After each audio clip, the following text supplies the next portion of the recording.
नमस्कार, मैं हूं आपके साथ श्वेता झा। शुभ कार्यों के शुभ आरंभ की मंगल बेला आ चुकी है। जी हां, देवउठनी एकादशी के साथ शुभ कार्यों की शुरुआत होने जा रही है। तो देवउठनी एकादशी है। पौराणिक मान्यता अनुसार इस एकादशी पर जगत के पालनहार श्री हरि 4 माह की योग निद्रा से जागते हैं और फिर से सृष्टि के संचालन की जिम्मेदारी संभालते हैं। इसी दिन चातुर्मास का समापन होता है और मांगलिक कार्य जैसे कि सगाई, शादी, मुंडन, भूमि पूजन और गृह प्रवेश की शुरुआत हो जाती है। मान्यता है कि देवउठनी एकादशी के दिन माता तुलसी और भगवान विष्णु की पूजा करने से जीवन की सभी बाधाएं दूर हो जाती है, साथ ही सुख शांति भी बनी रहती है। शुभ कार्यों की शुरुआत हो जाएगी, शहनाइयों का मौसम लौट आएगा और बैंड बाजा बारात के साथ बाजारों में रौनक आएगी। इस बार इस शुभ घड़ी में 6 लाख करोड़ के कारोबार का अनुमान भी लगाया जा रहा है। इस बार इस एकादशी पर खास संयोग बन रहे हैं और इस खास घड़ी में शुभ लाभ का भी योग है। ऐसे में हम इस पर विस्तार से चर्चा करेंगे और तो शुभ शुरुआत होने वाली है और इसी को लेकर देवउठनी एकादशी को लेकर उसके महत्व और तमाम पहलुओं को हम जानने की कोशिश करेंगे। हमारे तमाम मेहमान हमारे साथ जुड़ चुके हैं। एक बार आपका परिचय करा दे। डॉक्टर नितिशा मल्होत्रा हमारे साथ एस्ट्रोलॉजर जुड़ चुकी हैं। नितिशा जी, बहुत स्वागत है आपका। पंडित प्रकाश जोशी जी एस्ट्रोलॉजर हमारे साथ जुड़ चुके हैं, आपका भी बहुत बहुत स्वागत है। वान्या आर्य जी हमारे साथ जुड़ चुकी हैं, एस्ट्रोलॉजर ज्योतिषाचार्य, बहुत बहुत स्वागत है वान्या जी आपका। और साथ ही आचार्य कमल नंदलाल जी ज्योतिषाचार्य, वो भी हमारे साथ जुड़ चुके हैं। कमल जी, आपका भी बहुत बहुत स्वागत है। सबसे पहले नितिशा जी, आपके पास आते हुए, देवउठनी एकादशी अभी जो हमने दिखाया भी और हम जितना जान पा रहे हैं, कहा जा रहा है कि ये एक ऐसा समय होता है जब इंतजार हो रहा होता है लोगों का कि 4 महीने के बाद भगवान विष्णु जब जागृत होंगे, वो फिर से अपनी निद्रा से उठेंगे, तो उसके बाद अब सब कुछ आप ही संभालिए प्रभु। शुभ मुहूर्त की शुरुआत। जी बिल्कुल, थैंक यू श्वेता जी, और जीएनटी के सभी दर्शकों को देवउठनी एकादशी की हार्दिक शुभकामनाएं। तो ये जो पवित्र पर्व है, ये पूरी तरह से पवित्रता का पर्व है, इसलिए सभी को बहुत बहुत शुभकामनाएं। देखिए, श्री हरि विष्णु जाग रहे हैं। चतुर्मास यानी 4 माह के बाद वो अपने हाथ में फिर से भागदौड़ संभालने जा रहे हैं। इस जगत के पालनहारा दोबारा आ रहे हैं। तो ये जो समय है, ये शुभता का प्रतीक है, पवित्रता का प्रतीक है। तो सभी शुभ कार्य शुरू होंगे, जैसे कि शादी है, विवाह है, मुंडन है, सारे जो शुभ कार्य हैं उनकी शुरुआत हो जाएगी। साथ ही साथ ये जो समय है, ये कर्म प्रधान समय है, यानी जैसा हम कर्म करेंगे वैसे हमें फलों की प्राप्ति होगी। और साथ ही साथ पवित्रता का समय है। इस समय देखिए, देव दिवाली, एकादशी, ये जो 5 दिन का जो पर्व रहता है, ये बहुत स्पेशल रहता है, जहाँ पर हम दीपों का दान करते हैं, दीपक का दान करते हैं, और साथ ही साथ अपनी जो चित्त और जड़ शक्ति है, जो तुलसी विवाह है, तुलसी विवाह यानी चित्त शक्ति, हमारे मन की शक्ति, और जो शालिग्राम जी हैं, जो पत्थर रूप में शालिग्राम जी है, वो जड़ शक्ति है, दोनों का विवाह भी होता है। तो जिनके भी दाम्पत्य जीवन में प्रॉब्लम है, जिनकी शादी नहीं हो रही है, जिनके जीवन से कहीं ना कहीं सुख की कमी हो रही है, उन सभी के जीवन में सुख की संपन्नता को बढ़ाने के लिए यह समय आता है। पापों की मुक्ति के लिए समय बहुत शुभ माना जाता है, क्योंकि ये जो एकादशी है, ये 24 एकादशियों में सबसे ज्यादा महत्वपूर्ण एकादशी माना जाता है। पंडित प्रकाश जोशी जी, प्रकाश जी, यहाँ पर आपसे समझना चाहेंगे, वैसे तो कई एकादशी हमारे पूरे साल भर में देखते हैं, तो बहुत तरह की एकादशी हैं, लेकिन देवउठनी एकादशी जो है, इसका कितना महत्व है और क्या महत्व है, अगर हम जानना चाहें। देखिए, कहा जाता है शास्त्र के अंदर 24 एकादशियाँ होती है। इसको देव प्रबोधनी एकादशी भी कहते हैं, देव उत्थान एकादशी भी कहते हैं, और देव उत्थान एकादशी भी कहते हैं, यानी कि उत्थान करने वाली एकादशी। साथ ही साथ आषाढ़ शुक्ल पक्ष और एकादशी से चतुर्मास या चातुर्मास, जो भी आप कहें, या 4 महीने जो योग निद्रा में चले जाते हैं भगवान विष्णु, और कहीं ना कहीं ये कार्तिक शुक्ल पक्ष और एकादशी के दिन ये अपना कार्यभार संभालते हैं। और कहा भी जाता है, मंगलम भगवान विष्णु मंगलम गरुड़ध्वजा मंगलम पुंडरीकाक्षा मंगलाय तनोहरि, यानी अब यहाँ से मंगल काम की शुरुआत होगी। यानी कि यहाँ से आपके दाम्पत्य जीवन के लिए मंगल होगा, आपके जीवन के लिए मंगल होगा। आप कोई संस्कार करना चाहते हैं तो यहाँ से अब मंगल वाले दिन आपके शुरू हो जाएंगे।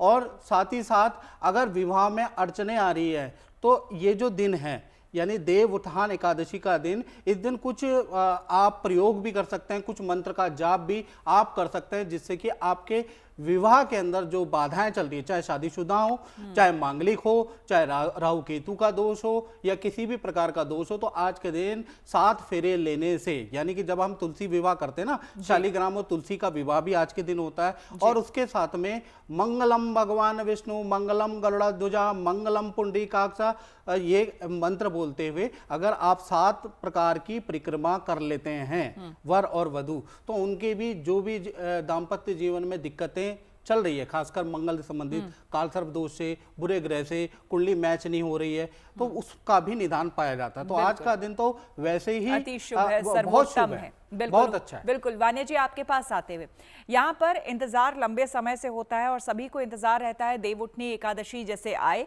और उसके बाद फिर शादी विवाह, खास करके अब उसके बारे में सोचा जाए या फिर बात की जाए। देवउठनी एकादशी का दिन ऐसा होता है कि आपको पत्रा भी नहीं दिखाना होता है, आपको कोई तारीख किसी पंडित से या किसी ज्योतिष से नहीं दिखानी होती है और वो शुभ कार्य आप कल कर सकते हैं। जी, आपने बहुत अच्छा प्रश्न पूछा है श्वेता जी। सबसे पहले जीएनटी के माध्यम से आप सभी को मेरा नमस्कार और आप सभी को देवउठनी एकादशी की हार्दिक हार्दिक शुभकामनाएं। भगवान विष्णु जो है अपनी 4 महीने की जो निद्रा भाव में थे, अब वो वापस आ रहे हैं और फिर से पृथ्वी का जो भी रिस्पॉन्सिबिलिटीज हैं अब वो उनको संभालेंगे। तो इस समय पर जितने भी मांगलिक कार्य हैं, चाहे वो किसी का मुहूर्त हो, किसी का मुंडन हो, चाहे वो किसी की मैरिज हो, तो ये सारे शुभ कार्य जो है अब से फिर से शुरू हो जाएंगे। तो ये इतना ऑस्पिशियस टाइम होता है, स्पेशली ये जो 5 दिन कार्तिक के, यानी कि अब से लेकर दीपावली 5 नवंबर तक, जितना आप इसमें दीप दान करते हैं, जितना भगवान हरि के करीब जाते हैं, आपके मोक्ष के द्वार खुलते हैं।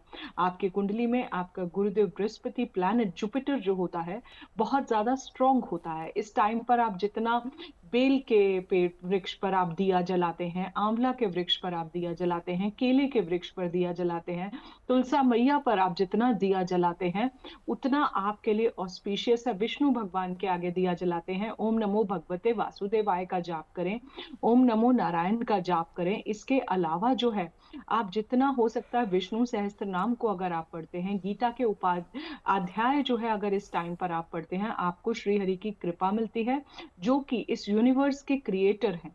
तो कहीं ना कहीं जो है हम उनके जीवन में बहुत ज्यादा करीब जाते हैं।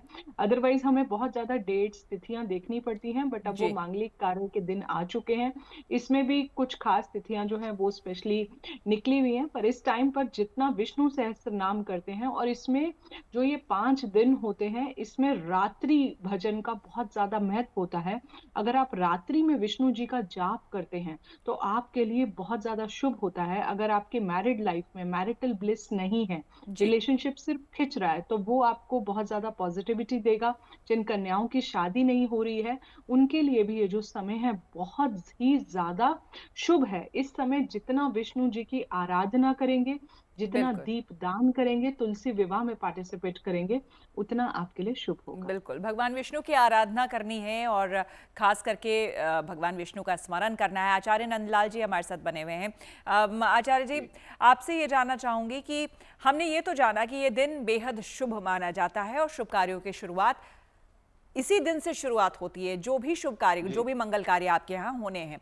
लेकिन आध्यात्मिक लाभ या फिर अगर हम हमारे पुराणों में जो वर्णन है इस दिन को लेकर के, अगर वो आपसे जानना चाहें तो वो क्या कुछ कहा गया है?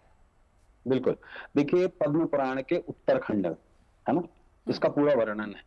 और आपको बता दूं, ये जो 5 दिन है, जब भीष्म पंचक लगते हैं, ये 5 दिन बेहद विशेष होते हैं, क्योंकि इन्हीं 5 दिनों में पुष्कर, जैसे आपकी न्यूज आ रही थी कि उस मेले की शुरुआत हुई है, तो संसार की शुरुआत के ये जो 5 दिन है, यही दिन है देव दीपावली तक। और ये स्पेशली 5 दिन जो है, इसमें स्वयं का उत्थान किया जा सकता है, स्वयं को हरि से मिलाया जा सकता है। ऐसा वर्णन भी आता है शास्त्र में, स्कंद पुराण में भी ऐसा वर्णन है कि एक संवाद है नारद और ब्रह्मा जी के बीच में। तो स्वयं ब्रह्मा जी नारद को बताते हैं कि अश्वमेध यज्ञों के बराबर है ये एकादशी का पालन करना, लेकिन इसके कुछ नियम और विधान है। इसमें ब्रह्मचर्य का पालन होता है, नंबर 1। दूसरी बात, ये स्पेशल एकादशी है जिस दिन मांगलिक विवाह संपन्न होते हैं। लगभग 40% लोगों की कुंडली में मांगलिक दोष होता ही है ना। तो जी। ये स्पेशल दिन है जब मांगलिक दोष का परिहार किया जा सकता है। इसके अलावा ये खास दिन है जब आप हरि में अपना ध्यान लगा सकते हैं, क्योंकि 4 दिन बाद एक ऐसा भी दिन आएगा जब स्वयं नारायण ने अपनी एक आंख चढ़ा दी थी शिवलिंग पर। वो काशी विश्वनाथ की स्थापना का भी दिन है। तो ये जो 5 दिन है, एकादशी से प्रारंभ होंगे कल से और देव दीपावली तक चलेंगे। तो ये 5 दिन अति विशिष्ट दिन है अपने पंच तत्वों पे काबू पाने का, अपने अंदर जो 5 तत्व उनको जागृत भी करने का और अपनी जितनी भी सेंसेस है उनको कंट्रोल करने का। आपने बहुत ये बड़ी अति बात विशिष्ट कही। दिन। आपने बहुत जी। बड़ी बात कही कमल नंद लाल जी, और इस दिन का कितना लाभ और किस तरीके से लाभ हम और उठा सकते हैं उसके बारे में भी आपसे जानेंगे। लेकिन प्रकाश जी, यहाँ पर जब मैं अध्ययन कर रही थी इसी चीज को लेकर, देव उठनी एकादशी को लेकर, तो धार्मिक सार उसमें कहा गया है कि इस दिन अगर आप व्रत करते हैं, आप पूजन करते हैं या फिर तुलसी विवाह में भी अगर आप शामिल होते हैं तो आपको यहाँ तक कि मोक्ष की प्राप्ति की बात की गई है, विष्णु लोक में आप जाते हैं, इस तरह की बात का भी वर्णन है। जी बिल्कुल, आपने सत्य पढ़ा है। और ये जो 5 दिन होते हैं इसको भीष्म पंचक कहते हैं, ये बहुत महत्वपूर्ण है। जैसे आचार्य कमल नंदलाल जी ने बोला, वो बात बिल्कुल सही है।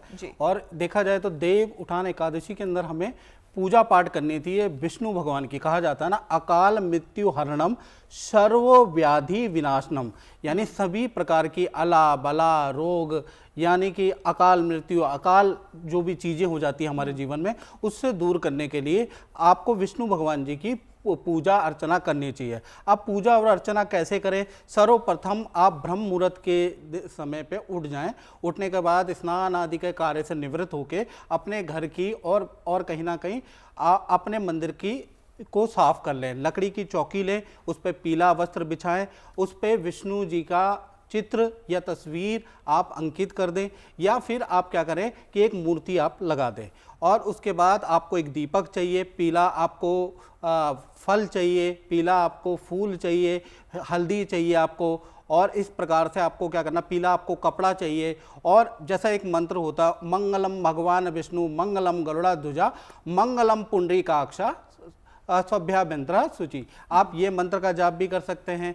या फिर आप ओम नमो नारायणाय नमः ये मंत्र का जाप भी कर सकते हैं। ओम नमो भगवते वासुदेवाय नमः इस मंत्र का जाप भी कर सकते हैं। सबसे पहले आपको क्या करना है, दीपक जलाना है। दीपक आपको, आपने पीले कपड़े पहन लिया, अपना मुंह पूरब या उत्तर की ओर पूजा में रखें। उसके बाद आपको दीपक जलाना है। दीपक में दीपक ज्योति परब्रह्मा दीपक ज्योति जनार्दना दीपक हरतु मे पापम पूजा दीप नमोस्तुते। सबसे पहले जब भी आप दीपक जलाएंगे तो उसकी ज्योति को हमें नमन करना चाहिए कि हमारे जीवन में या हमारे घर में कोई भी नेगेटिविटी हो, जो भी अंधकार हो, वो दूर हो। तो सबसे पहले दीपक आपने जला लिया। उसके बाद भगवान विष्णु को ओम नमो भगवते वासुदेवाय नमः, ओम नमो नारायणाय नमः ये मंत्र बोलते हुए पीले पुष्प की माला चढ़ा दी, हल्दी का तिलक आपने लगा दिया, धूप आपने चढ़ा दी, आपने पंचामृत ओम नमो भगवते वासुदेवाय नमः कह के आपको चढ़ा दिया। बस एक चीज का ध्यान रखिएगा, भगवान विष्णु जी को अक्षत नहीं चढ़ाया जाता, तो अक्षत नहीं चढ़ाना, बाकी और सब कुछ आप अपनी इच्छा से चढ़ाइएगा। पंच उपचार से आप पूजा कर सकते हैं, षोडोपचार विधि से आप पूजा कर सकते हैं। तो इस तरह से आपको पूजा करनी है। और उसके बाद एकादशी व्रत कथा आपको पढ़नी है। और शाम के समय पे, क्योंकि इस व्रत का जो पारण होता है वो कहीं ना कहीं अगले दिन होगा, यानी कि पारण का समय आपका 2 नवंबर को होगा, याद रखिएगा। तो आपको पूरा का पूरा शाम के समय पे आरती करनी है। उसके बाद भी आपको फलाहार ले सकते हो, कुछ खाना नहीं है, क्योंकि पारण अगले दिन होगा, याद रखिएगा। बिल्कुल बिल्कुल, आपने पूरी पूजा विधि क्या होती है वो आपने बताया। नीतीश जी, यहाँ पर इन्होंने जो पूजा विधि बताई है उसमें ये कहा जाता है सुबह से तो आपने ये सब कुछ किया, शाम के समय में आरती भी आपने की, लेकिन उसके बाद ये कहा जाता है कि उस आरती में भी फिर आपको देवता को अब जगाना है, अब उठाना है, तो उसके लिए भी शायद आरती होती है, पूजा विधि होती है, और देवता को उस जगाने के बाद फिर तुलसी विवाह का प्रावधान है। जी बिल्कुल, आप बिल्कुल सही कह रही हैं। देखिए, पहले तो हमने श्री हरि विष्णु का पूरी तरह से अभिषेक करना है, उनको सजाना है, संवारना है, उनको भोग लगाना है, जिसमें उनको हर चीज़ पीली बहुत प्रिय है, यानी पीली बेसन से बनी हुई चीज़ें उनको बेहद प्रिय हैं। और पंचामृत से स्नान कराना और पंचामृत का भोग लगाना जिसमें तुलसी पत्र जरूर हो, क्योंकि तुलसी पत्र के बिना तो वो भोग भी ग्रहण नहीं करते हैं, ग्रहण ही नहीं करते, स्वीकार ही नहीं करते, इसलिए वो बहुत जरूरी है। अब जैसे कि आपने कहा आरती वगैरह की, इसके साथ एक प्रार्थना की जाती है कि श्री हरि विष्णु अब योग निद्रा से आप जागिए और जो शुभ कार्य है, जो मांगलिक कार्य है, जो नकारात्मक शक्तियों को अब हटाने का समय आ गया है, सकारात्मकता को बढ़ाने का समय आ गया है, पूरी तरह से सभी तरह के ग्रह दोष समाप्त होने का समय आ गया है और वातावरण में, पर्यावरण में पूरी तरह शुद्धि का समय आ गया है। क्योंकि जो तुलसी पूजन है, जो तुलसी विवाह है, वो पूरी तरह से प्रकृति है, चेतना है, और जो विष्णु है वो जड़ है, तो उनके विवाह का समय आ गया है। तो अब उनको जगाया जाएगा, प्रार्थना की जाएगी, तो आरती वगैरह चलेगी और इसके साथ साथ विष्णु सहस्त्र नाम, क्योंकि विष्णु सहस्त्र नाम में उनके व्याख्यान किया गया है, उनके बारे में बोला गया है, तो विष्णु सहस्त्र नाम का जाप करना, गीता का पठन करना, रामायण का पठन करना, ओम नमो भगवते वासुदेवाय का जाप करना, ये सब पूरा दिन किया जाएगा। इससे हमारे पाप मुक्त होते हैं, हमारी जीवन में नई शुरुआत आती है, हमारे जो कार्य रुक रहे होते हैं वो कार्य होने लग जाते हैं, ब्लॉकेजेस सारी खुल जाती है। नवचेतना का जागरण का समय, और ये समय इतना शुभ है कि आप जो भी नव कार्य शुरू करना चाहते हैं वो आज के दिन से शुरू कर सकते हैं। जिस भी कार्य में आपको ब्लॉकेजेस आ रही है वो हर कार्य आज के दिन शुरू किया जा सकता है। प्रकाश जी, आप कुछ कहना चाह रहे थे बीच में? मैं ये कहना चाहता हूँ, बहुत अच्छी बात की। और आरती में ना आजकल 2-4 साल से लोगों में भ्रम है कि आरती का मतलब हम देवताओं की विदाई कर रहे हैं, हम जो पूजा कर रहे हैं, तो ये गलत है। आरती का मतलब, आरती आप पढ़िए, चाहे लक्ष्मी जी की, विष्णु जी की, उसमें उनका गुणगान है। क्योंकि आप क्या है, संस्कृत तो पढ़ नहीं पाते, तो आप क्या कर सकते हैं, आप आरती के माध्यम से भी आप पूजा पाठ कर सकते हैं। तो आरती का मतलब ये। और जो कहते हैं ना कि कैसे भेजा जाता है, तो उसका एक मंत्र होता है, हम मंत्र करते हैं, लकड़ी की जो चौकी होती है उसको हिलाते हैं, गच्छ गच्छ सुरा श्रेष्ठा गच्छ त्रिलोक गच्छ का, यानी कि हम उसको भेजते हैं, तो तब जाके जो भी देवी देवता आपके घर में आते हैं वो जाते हैं। तो आप आरती को ये बिल्कुल ना समझे, और जीएनटी की अच्छी पहल है ये कि आरती को बिल्कुल ये ना समझे कि आरती करने से भगवान विष्णु चले जाएंगे। तो बहुत से लोग आरती ही नहीं करते हैं। मुझे लगता है ये कंफ्यूजन की बात है, ये होना नहीं चाहिए, क्योंकि आरती का मतलब ही है प्रभु का गुणगान करना। अब चाहे आप लक्ष्मी जी की आरती हो जाए, दीपावली पर हम सब ने की है, या फिर हम बजरंगबली हनुमान चालीसा जब हम गाते हैं जी, ओम जय जगदीश हरे आरती हर घर में डेली होनी चाहिए, बिल्कुल नित्य प्रति होनी चाहिए जी। हाँ, जो हम वैसे भी हम पूर्णिमा वाले दिन भी हम करते हैं घरों में, जब पूजा होती है। 2-4 साल से प्रचलन चला है ना, लक्ष्मी जी की आरती नहीं करनी है। लक्ष्मी जी की आरती करोगे तो लक्ष्मी जी चली जाएगी। तो ये अनाप शनाप चीजें होती हैं, इससे सारे हमारे पैनलिस्ट भी मुखातिब होंगे कि ऐसी बातें चलती हैं। नहीं, ये कंफ्यूजन लोगों के बीच होगा, और इसीलिए खास करके गुड न्यूज़ टुडे इस तरह का कार्यक्रम रखता है, ताकि लोगों के बीच किसी भी तरह का अगर भ्रम है या फिर किसी तरह का द्वंद है उनके मन में, तो आप जैसे जो जानकार हैं, विद्वान हैं, वो हमारे कार्यक्रम में जुड़ते हैं और उनके इस द्वंद को ख़त्म करते हैं। तो ये चर्चा हमारी जारी रहेगी। हम ये भी जानेंगे, चूंकि पूजन विधि हमने जान लिया, लेकिन इन सबसे ऊपर है मुहूर्त। किस मुहूर्त में आप ये पूजन करें, इसके बारे में हम जानेंगे। तमाम मेहमान बने हुए हैं हमारे साथ, इंतजार है उस शुभ घड़ी का, जल्दी शुरुआत हो और उसके बाद जो है शादी विवाह और तमाम तरह की चीजें उसकी शुरुआत हो। तो शुभ मुहूर्त फटाफट हमें बता दीजिए कि शुभ मुहूर्त क्या है देव उठनी एकादशी के। जी, आप बिल्कुल ठीक कह रही हैं श्वेता जी, मैं आपके बात से एको करती हूँ। शुभ मुहूर्त की अगर हम बात करते हैं तो ये आपका शुरू होगा वो 9:11 से सुबह, और ये खत्म होगा 2 नवंबर को 7:31 पर सुबह।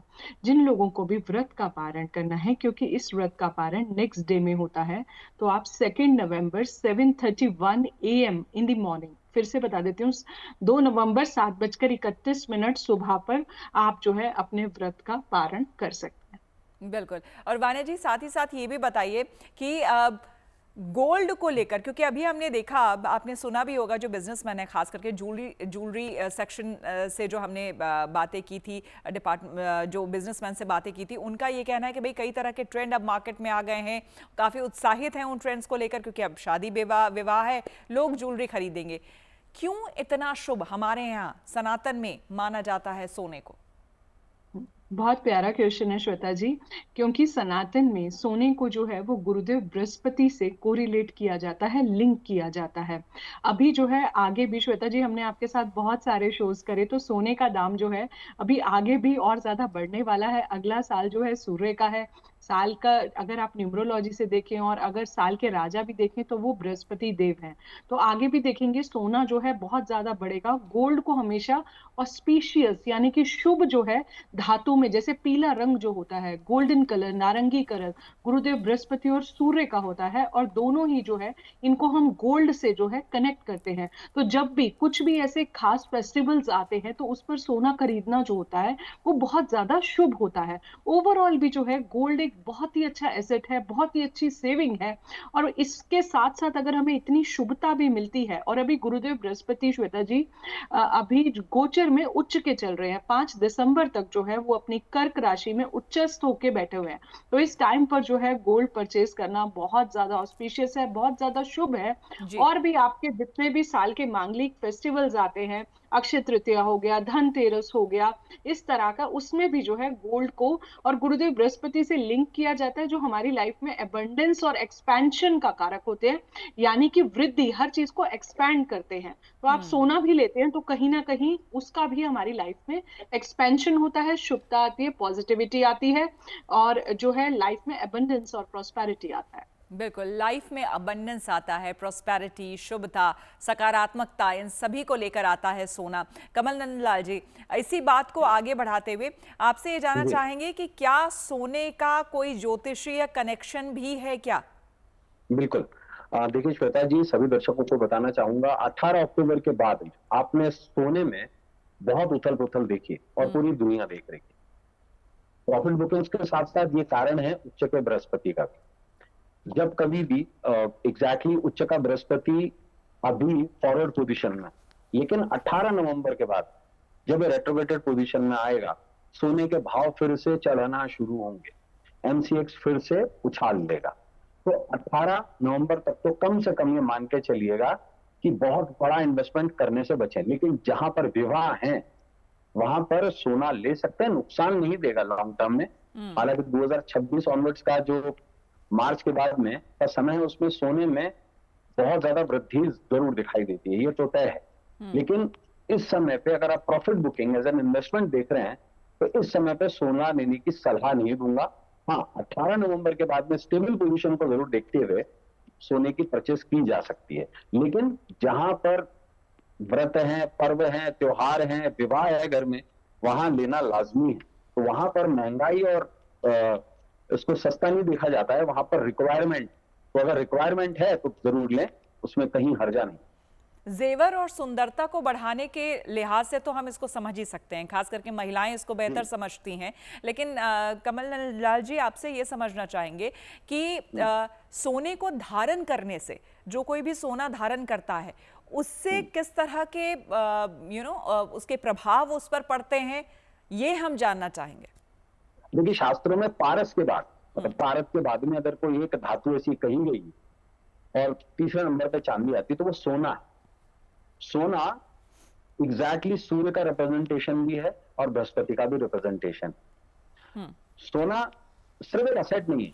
सोना अगर हम अपनी तर्जनी उंगली में धारण करते हैं, जहां पर बृहस्पति का बेसिकली माउंट है, तो ये बृहस्पति को शुभ बनाता है। और बृहस्पति हमारे जीवन में कर्म कार्य क्या कर रहे हैं, उसका कार्य तत्व क्या है, भाग्य, और साथ साथ मोक्ष भी।